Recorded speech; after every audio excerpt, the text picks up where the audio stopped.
A 1990s muscle car comes to BeamNG. It's the Gavril Barstow IV. This is the latest mod from legendary mod creator LucasBE. So here is the Gavril Barstow. It's a coupe muscle car. I really love the look of this thing, and look at these wheels on this V6 model. This is based on the 4th generation Ford Mustang, which was built between 1994 and 2003. We've got a very 1990s interior in here. I love the way the seats look.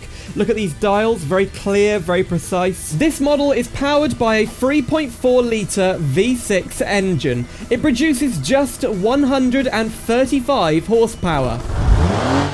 So let's drive the Gavril Barstow IV. Now, for a 90s car, I actually think it's aged pretty well. The interior doesn't look too outdated, and the exterior just looks great. But what does it drive like? Well, this engine is pretty underpowered. We have got some V8s to check out a bit later, but it does rev up to 6,000 RPM, and it sounds really good. Can we get a bit of a drift going through the corner? Whoa! It's actually really tail happy, this car. Handling wise, the car is actually okay. You know, we've got anti-lock brakes. The front end doesn't feel too heavy, not in this V6 model. And I think the suspension is quite well balanced. You know, it's not too firm, but it does have, whoa, enough firmness there to be sporty, as you can see.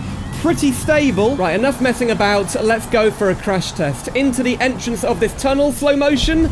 Whoa! Now, LucasBE has a history of making some amazing crash models on their mods, and this is no different. I would actually say this is one of those rare occasions where this crash model is pretty much as good as the vanilla vehicles. It's a really good crash model. There are 23 configs in this mod. It's quite a lot of content to check out, so let's continue. I need to mention this. The Gavril Barstow IV is a paid mod. It costs $4, that's €3.80, and it's available on LucasBE's store or on Gumroad. Now, very generously, LucasBE has donated 3 copies of the Barstow IV to the Simulator Adventures community. If you'd like to win one of these, you can enter a giveaway that's going on right after this video's release on my Discord server. There's a link to it in the description down below, but make sure you enter before the 23rd of January 2025. That's when I'll be handing out the free copies of this mod. This is the V8 convertible model. We have a 4.2 litre V8 engine producing 190 horsepower, but more interestingly for me, the convertible roof. And it's a brilliant model on this. Look at how smooth it is. Absolutely beautiful. It's a powered electric roof. You can see it slots down very nicely behind the rear seats. There you go, nice and snug. And when I put it up again, watch what happens to the windows back here. So we actually have roll down windows next to the back seat. So here we go, going over nice and smooth. And watch this. Ready? They slot out from the door. I really like that. We also have electric window switches for the main windows. Can we see it going down? Yes, we can. And put it back up. We've also got one for the other side too. And this mod has BeamNG's new halogen lighting system. Look at these lights. They're really smooth and dynamic. I absolutely love them. Okay, let's put the roof down and take the convertible for a test drive. If you look down here, we've actually got a flashing light on the dashboard, which shows the roof is in motion. A lot of detail has gone into this mod. So, let's set off. Now, if you want to purchase this mod, I have linked it in the description down below. Here we go. Whoa. Oh my goodness. A lot more power in this thing. 190 horsepower is way more like it, but still, 4.2 litre V8, 190? That's not very much, is it? On roads like this, you can just tell how good the suspension is. The car has a lot of feedback. You know exactly when you're going to lose grip. The force feedback actually is brilliant in this mod. So some mods you do drive in BeamNG with a wheel, the force feedback isn't very good, but on my Moser R9 with the TSW truck wheel, it's feeling great. Okay, crash test with the convertible. What's it going to be like? Yeah, also pretty good. Look at the exhausts that have fallen off there. Yeah, pretty good. As good as the coupe. Okay, it's time for the V8 Sport. I love this body kit. Look at the fog lights on there. Wow. And we've also got this gold livery with a black stripes which says Barstow down the side. V8 badge at the back and a rear wing. Inside, we've got brown leather. Oh my. We have the same V8 engine, the 4.2 litre, but it's been tuned. So now we have 203 horsepower. Here we go. Can it drift around this lamppost? Yes, it can. Wow. This is really easy to control the drifts. So 190 horsepower was kind of pathetic, but what does 203 feel like? Here we go. Oh, that's more like it. Yeah, that does feel on par with a lot of 90s sports cars. Whoa, where are you going? Ooh, around the city, it's incredibly tail happy. Oh my goodness, but really, really fun to drive. Now, what is it like over the bumps? Oh, really soft. Okay, speed up a bit. Can we get a bigger jump this time? Whoa, oil pan damaged, but yeah, it actually took that jump pretty well. But here we go. We're on the highway now with the manual box. What kind of cruising speed can we get out of this 5-speed box? We're approaching 120. To be honest, it feels like the engine is letting us down. The gearbox has a lot. Wow. 5th gear is basically an overdrive. 125, still accelerating. Push it really fast into this corner. We do have ABS. How fast can we take it? Drifting in 4th at 100 miles per hour. Oh dear. Wow. Okay, this car is pretty fast, but yeah, we need more power. Well, that's where the RoadSport comes in. This is the top of the line Barstow 4. We have a really nice paint job on this. It's like purple or midnight blue with 2 stripes going down the center. And inside, oh my god, red seats. Look at these wheels as well. So there are actually 7 new sets of wheels included with this mod. We have a supercharged 4.5 litre V8 engine. It's really, really powerful with 300 horsepower.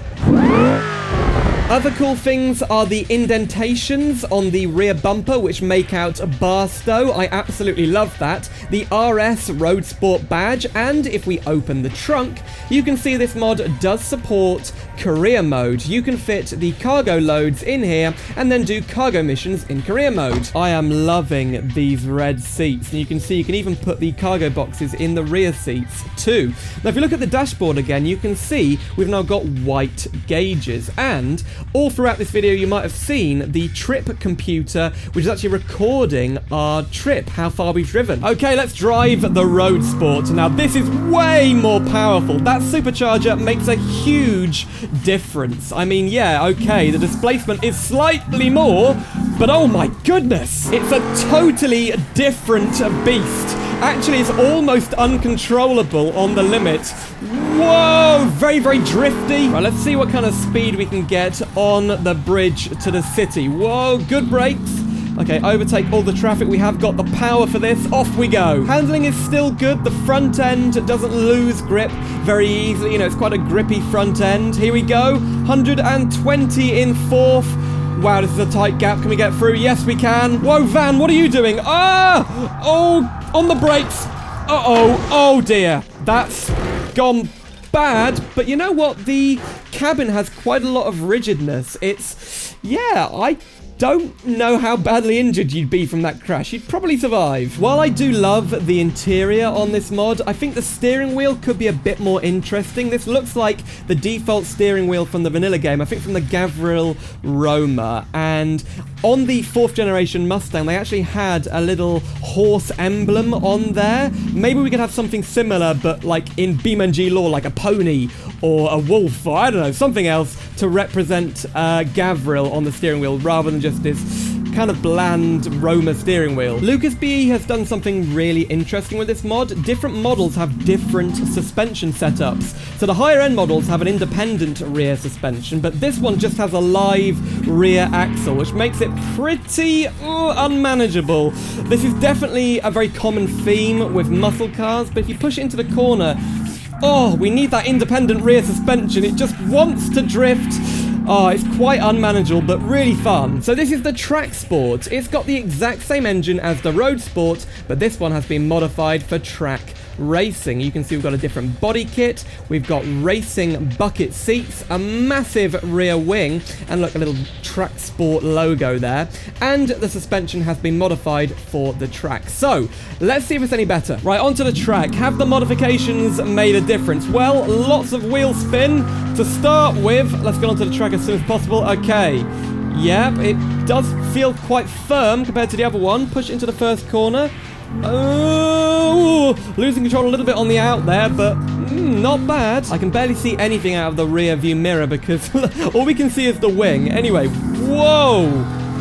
Oh, you know what? The drifts are a little bit easier to control, he says as he spins out. Great, well done. Being an American muscle car from the 1990s, I know this is never going to be a Ferrari or anything like that, but it does handle better than I was expecting. Here we go.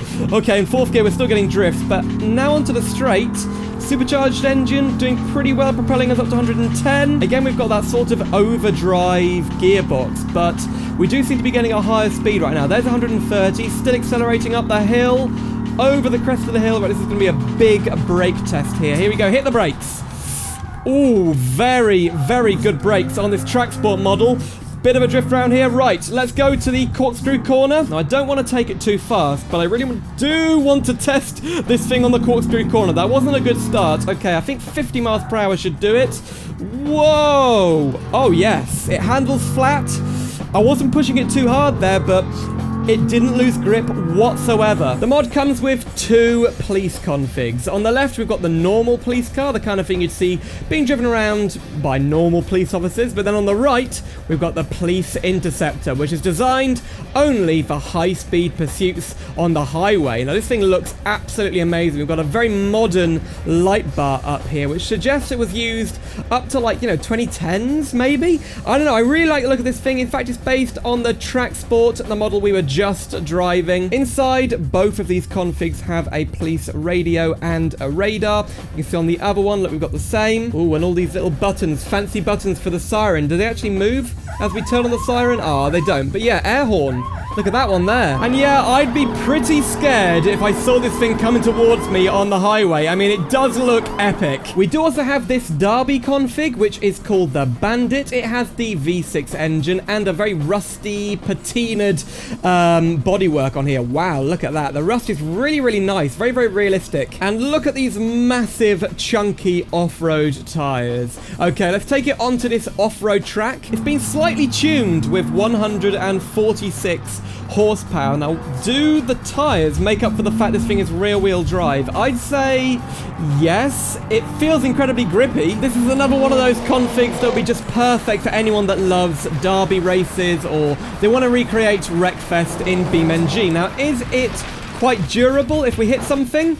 Yep, that bumper actually soaked up a lot of the damage. Nothing is damaged mechanically on this. Then there's the drift stow, and this thing has been tuned by amateurs to be a little bit better at drifting. Now, can you see something weird about this? We've got mismatched rear and front alloys, but maybe there's a reason for that. Maybe these things are grippy, and these are not. Can it really drift? Oh my goodness! Wow! This has absolutely no grip at all. Okay, first corner. Even the brakes make you want to drift. Yeah? Whoa! Nearly caught it there. Those rear tires are giving me no grip whatsoever. Okay, third gear. Is that a good drifting gear? Yes? I think so. Oh! This corner down the bottom can be quite good to do a drift. So, let's see if you can drift onto the main road. Can you keep it going? Oh, come on! Ah! Yeah, it's not perfect, but maybe this is. This is the purpose-built drift car. We've got a sequential gearbox, and look at those tires. They're slicks. Okay, is that really going to work? We have 489 horsepower. Listen to this. Oh my goodness, we've got a roll cage. That weird... I don't know what that thing is. That's weird handbrake. And then we've also got a sequential gearbox, which should help us a bit. Let's go. Oh. Uh-oh, I've turned the engine off. It says generic racing dash. Look at that. First corner. And straight away, I can feel this thing is a drift beast. Now, it's not easy to drift, but it's way easier than that homemade drift car. And you can kind of drift at any speed, at least in second gear. And like any of these professional drift car race machine things, the steering angle is so great, you can recover almost any drift. Oh dear. Then we've got the street-tuned model, which has the same engine from the drift car, 478 horsepower, and lots of carbon fiber body panels. This thing is really very quick and incredibly agile. I absolutely love the way this thing drives. It's way grippier than the drift car, but you can still get some drifts out of it. Again, though, it has to be said, the supercharger is really doing the heavy lifting on this thing. I think we've got a stage 2 or stage 3 supercharger on this, which gives us 18 PSI and brings that power up to nearly 500. Whoa! And now the track config. This is a purpose-built race car. 367 horsepower. It's been stripped out, so it's nice and light, although we do have a passenger seat for some reason. I really love the details on here. You can see we haven't got any sound deadening. Everything from the interior has been removed, and it's naturally aspirated. 367 horsepower from a naturally aspirated engine in the 90s isn't bad. It's incredibly easy and fun to drive. We've got a sequential gearbox and just loads of grip. Look at that. You have the confidence to push this car into corners a lot faster than you would with the other configs, but the real test has got to be the corkscrew corner. We're doing it twice in one video, but here we go again. Okay, push it up. We're going to go really fast with this one into third gear, maybe into second. Whoa! No, nearly. It very nearly held on there, over 50 miles per hour. Right, we're going to try that again. Down into second, 45. Oh, it's brilliant. That's one of the best cars I've driven around the corkscrew corner. It's agile, it's got lots of power to get you out of the corner.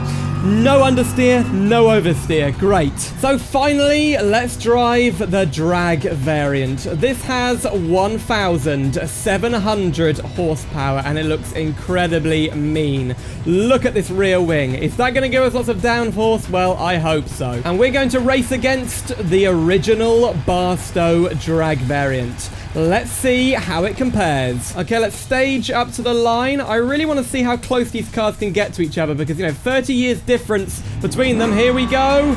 Lights going green. Wow, that went quick. Green. Oh, nitrous kicks in. We are off.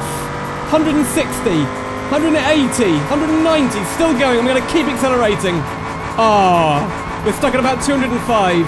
Hit the ramp and we're flying. Here we go. Yeah, that was pretty quick, wasn't it? Wow. Okay, so we did that in 7.57 seconds. We hit the line at 184 miles per hour. They hit it at 155, and they did the quarter mile in 8.8. So we're over a second faster. So there you go. That was everything the Gavril Barstow IV by LucasBE has to offer. I really, really love this mod. It's an incredible 90s muscle car. But let me know in the comments down below if you think this is worth $4. Remember, this is a paid mod, and I do have that giveaway ongoing right now, just after the video releases, until the 23rd of January 2025. We've got not one, not two, but 3 copies available, and I wish you the best of luck if you do enter. If you'd like to see another BeamNG mod, click the video on screen right now. It's an Abishu BX that's been turned into a Ute, and it has its own Gavril variant. So thanks for watching, and I'll see you soon for some more simulator adventures.